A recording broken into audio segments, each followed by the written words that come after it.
Hey there, welcome back to another episode of Karishma Connect. Here I am with yet another unique story waiting to be told, and this time round it's with Sravan Appana, who's one of the co founders of iGOWISE Mobility Private Limited based in Bengaluru, India. Now, they have launched the world's first and only trike platform, which combines the benefits of a two wheeler and a three wheeler. Shravan tells me more about how he thinks this is set to revolutionize mobility in India and beyond. Go check out the interview to know more about the details. And until the next one, stay tuned. This is Karishma. I'll be back yet again. Tada!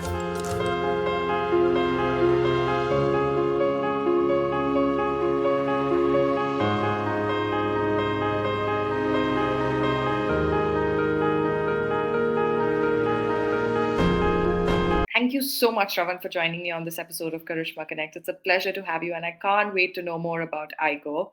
To begin with, tell me about your journey so far. What makes it special to be where you are at today, and how did you arrive right here?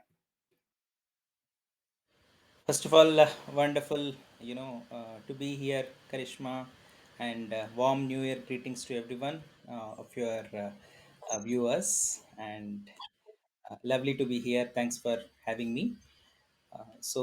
I'm Shravan. I'm founder of iGo. Uh, we are a deep tech smart mobility startup based in Bangalore, and I myself am a techie turned marketeer. Okay, yes, I've been to more than 20 different countries. As a software developer, I worked in Malaysia, Israel, and all, and returned back to India to pursue my business education with ISB. And post ISB, like a typical NRI, I was very much frustrated with the 3 hours of commute, right, in our deadly traffic, right. So that's the worst part of the day that I was really frustrated with, and I was working with Vizag Smart City, building the city command center to enhance the livability.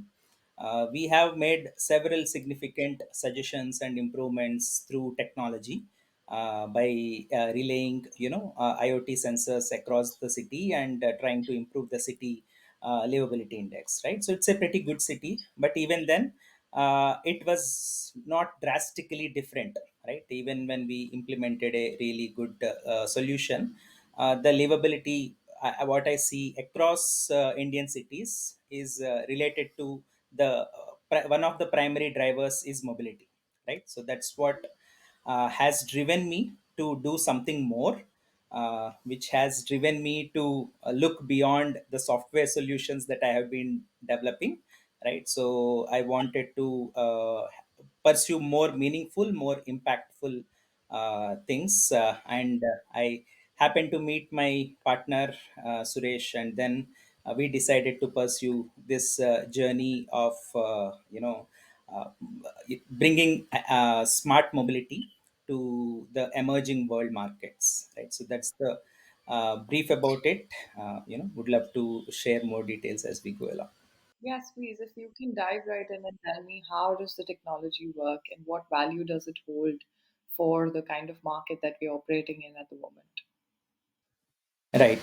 So fundamentally, if you look at the situation today, like one of the problems that I have mentioned is traffic congestion, right? So we have a lot of debate on electric, non-electric, but the fundamental problems are still the same. Like even the richest folks have not much option, right? But to navigate our congestion, right. And at the same time, a rural guy has a lot of trouble with respect to mobility, right. So how does he carry livelihood?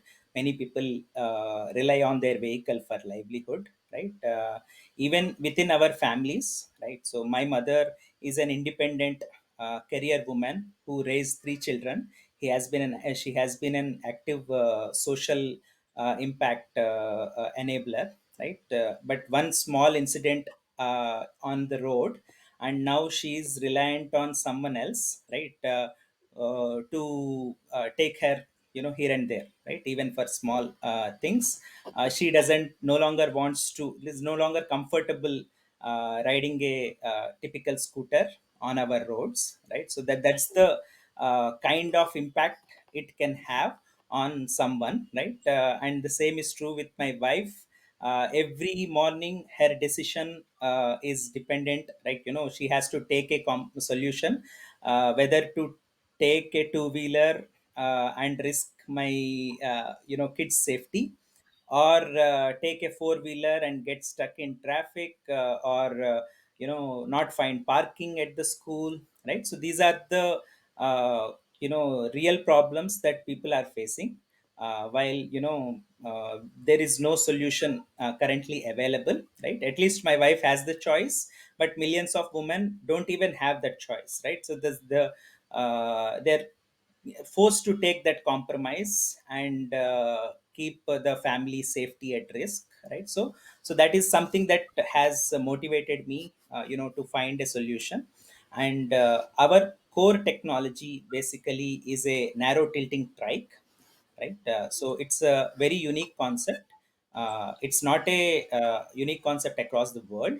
There are many trikes in especially Japanese and European trikes, right? So even though India is the world's biggest three-wheeler market, we don't have this concept of trike as yet. Okay, but basically it's a high-speed three-wheeler. Okay, it can navigate the our roads easily, right? So because of the agility, like similar to a two wheeler, it can navigate easily and it can be parked easily, right? But at the same time it adds more functionality, more stability like a three wheeler. So it's a hybrid between a two wheeler and three wheeler, right? So that's the core essence of our technology. But compared to the European and Japanese alternatives, our technology is far more efficient. We don't use gyroscopes and all that draw a lot of battery efficiency that reduce your range. Our technology is far more affordable and it is far more compact, right? And the compactness is the most important element. We are the world's only legally qualified, like trike as a motorcycle. Okay, so even though it's a three wheeler, we can ride with a motorcycle license. We can park it in a two wheeler parking spot. So that's the core technology that we are talking.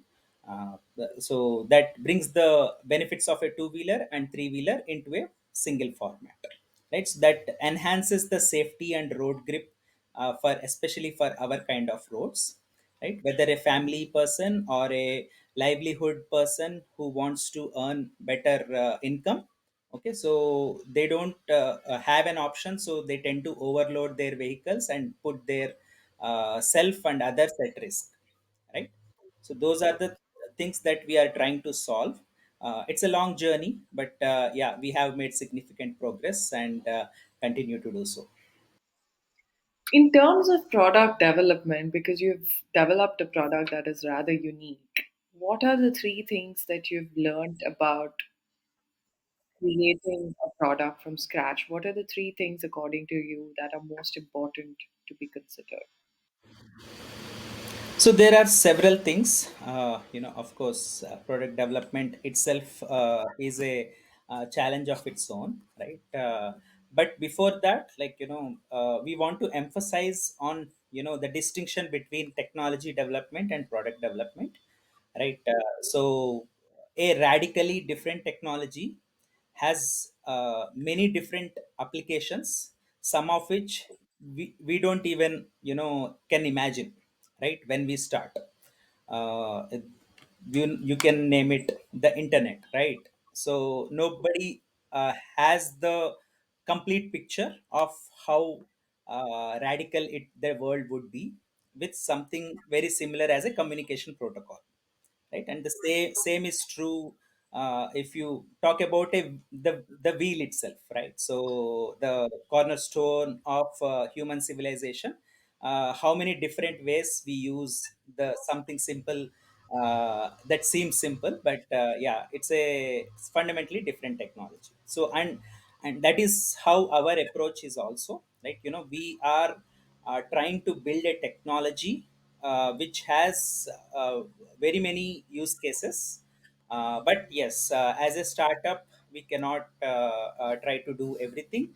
So we have narrowed down into specific use cases, where our first product, we wanted to target the rural utility market, right? Where a small farmer, uh, sometimes his cost of transportation is more than the cost of the rate that he's getting, and we hear this news about dumping the produce because he didn't get the rate, etc., right? So that's the importance of transportation in the entire value chain, right? And the same is true for, let's say, a home care beautician, right? She takes a lot of equipment to her clients homes, right? And she's forced to take those, either a very expensive cab, or risk all the equipment and her safety on a regular vehicle, right? So there are several different applications that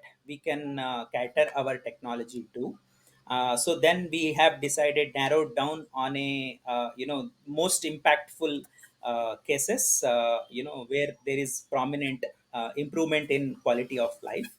So that is the livelihood market, and our first product is what we refer to as a rugged utility vehicle, right? So it is truly enhances the livelihood, right? So and also helps them improve their lifestyle and be proud of their profession, right? So that's the intention behind our first product.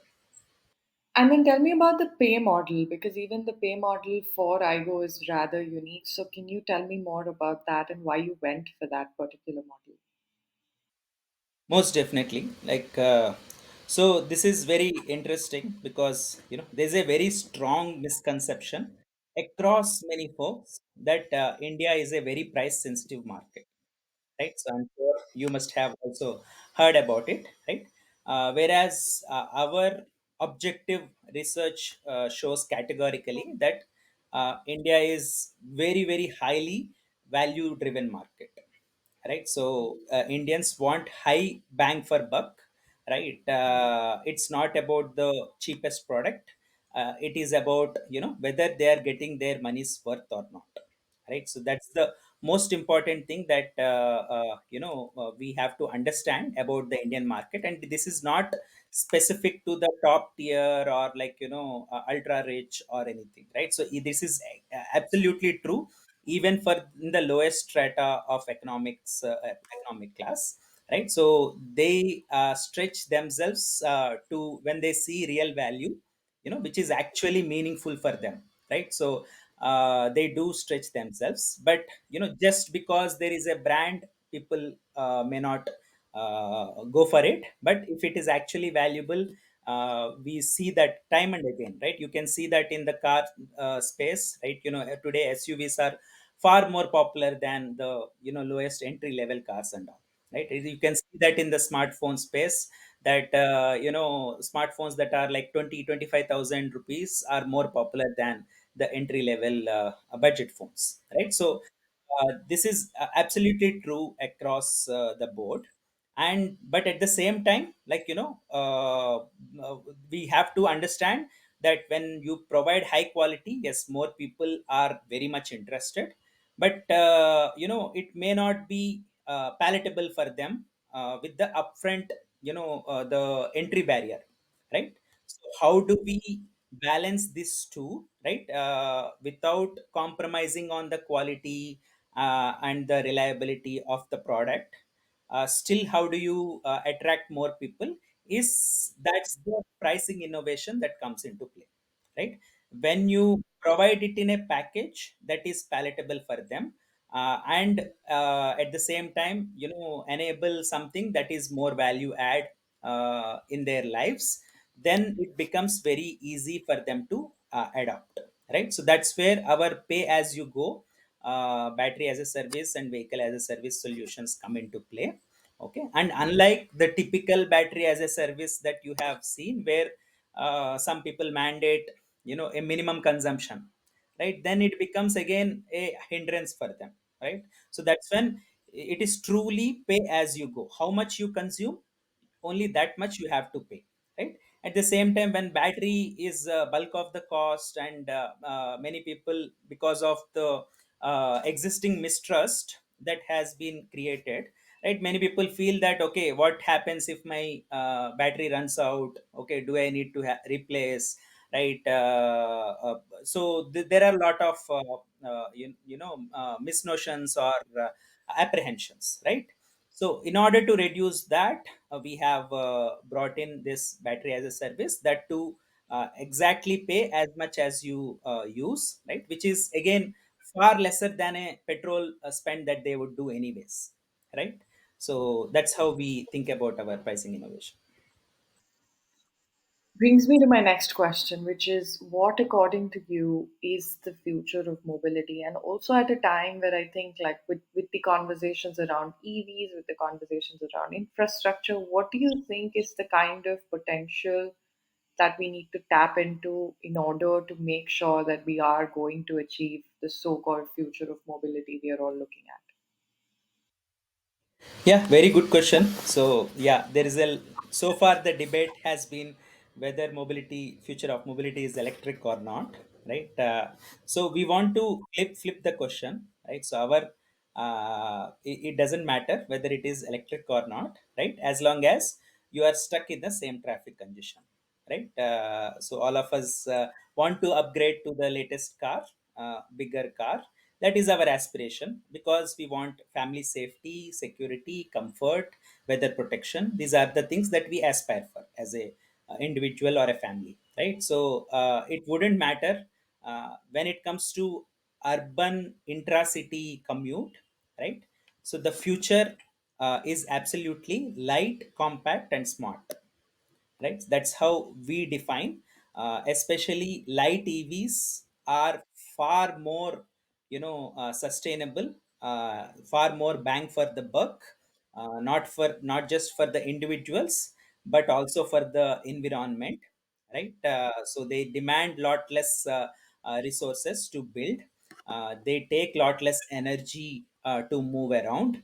They take lot less. They are less of a burden on the road infrastructure that we have, and contribute less to road congestion. Right. That's how we think about it. As I was saying, if a small kirana store guy has to refill some items in his shelf, and there is only option available is a auto rickshaw, which is like very expensive for him for just for few items, right? Not only it is hitting his wallet, right? But it is also hitting the environment. Doesn't matter if it is an electric auto rickshaw also, right? Still you are consuming a lot of energy to move the small amount of goods, right? So that is how we think about sustainability. It is not only about carbon footprint, but overall energy footprint, overall road footprint we have to minimize, right? So that's why we strongly believe light EVs, smart EVs, compact vehicles are the future, especially when it comes to urban commute and all, right? When it comes to intercity highways and all, yes, cars are super fun, right? So they are most safe and comfortable, convenient, that is acceptable. But when it comes to city commute, we have to adopt, we have to emphasize, we cannot overemphasize the importance of light vehicles. I'm going to switch before I wind up to your role as an entrepreneur and ask you what is that one advice that you can share with fellow entrepreneurs in and out of the space itself about navigating their way and just starting their own? Okay, someone who hasn't started, I would advise please don't. Okay, right. So it is not, it's not easy. It is, unless it is something of a calling, it is not something everyone's cup of tea. Yes, but if you choose to ignore the advice, right, it can be a very fulfilling journey, irrespective of the result, right? So that's if you actually have a purpose or actually have a mission beyond getting rich or getting generationally wealthy. So then it can be actually rewarding in the long run, right? But yeah, you have to have the tenacity to make it work, and you have to have the support system to have to go through the roller coaster, right? So definitely, but yeah, you have to, and also ignore lot of the advice that is freely available, right? So we have to understand the relevance of someone, free advice that is available, whether it is truly relevant for us or not. Otherwise we end up in a very bad place. So yes, we have to contextualize and have our own thought process. But this can be a rewarding journey, but not just monetarily. Is there a book you would recommend to people on this path? So yeah, I'm not much of a book reader, but yes, I'm more of a visual and listening to podcasts and Then one you could even share a name of a podcast. I'd love to call it Karishma Connect, but apart from that, most definitely, I would recommend Karishma Connect as well. But yes, there's lot of important information that is available. More information available today than, more insights available today than any time in the history. So yes, consumption is one part, but yes, implementation is also equally important, right? So the faster you grasp something and then try to iterate and implement, it becomes a useful knowledge than just a mere piece of information, right? In that way, yeah, atomic habits is definitely something worth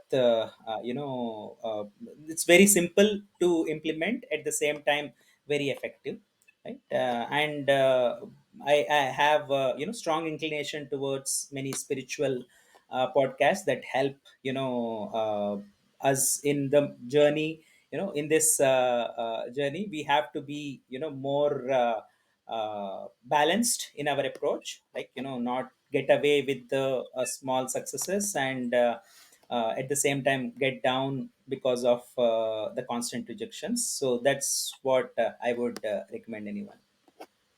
perfect. Sharon, my last question to you is: tell me, what kind of demand have you seen? What kind of age groups have been interested so far in the products, and also how can one engage with iGo if they wish to own one of your products?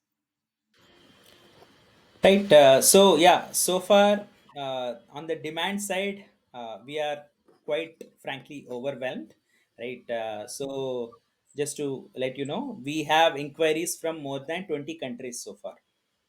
Right. So that's but we want to establish domestic market before looking for global expansion. But yes, our product is built to be world class and global standard. But at the same time, most of the inquiries that we get, right, I typically first ask what's the age that someone is looking for, right?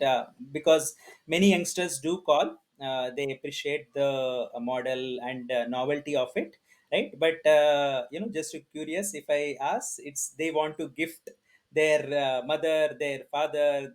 Someone has actually visited our factory, with the bundles of cash, because he wanted something for his in-laws, right?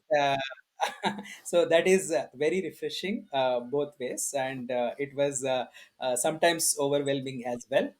But as of today, we are focused on the B2B side, logistics and livelihood side. Even our most of our consumers are micro entrepreneurs, like the coconut sprouts and health food supplier, right? Or a pharmacy distributor, right? So these are folks who rely on their vehicle, and they don't have an option today. Someone is delivering rice bags, someone is delivering in need for a cold storage solution, so that his produce is fresh to the customer's home, right? So these are the folks typically that come up to us, and we didn't want to go to market prematurely as well.